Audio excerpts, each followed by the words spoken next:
যত্র নারীস্ত পূজ্যতে রমন্তে তত্র দেবতা। অর্থাৎ যেখানে নারীকে পুজো করা হয় সেখানে দেবতা বিরাজ করেন।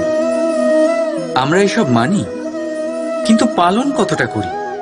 এবার আপনারা বলবেন, আমরা মেয়েদের সবার সামনে সম্মান করি, তার জন্মদিনে অথবা বিবাহ বার্ষিকীতে তাদের উপহার দিই, ইত্যাদি ইত্যাদি, কিন্তু এটা কি যথেষ্ট?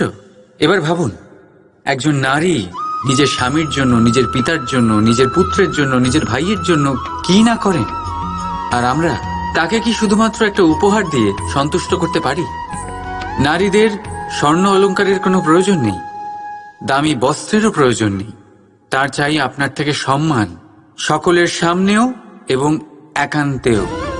তার চাই আপনার সময়, আপনার স্নেহস্পর্শ, আর একটু চেষ্টা যাতে আপনি তাকে বোঝাতে পারেন যে হ্যাঁ, আপনার জীবনে ওনার স্থান আছে, সমান অংশ আছে।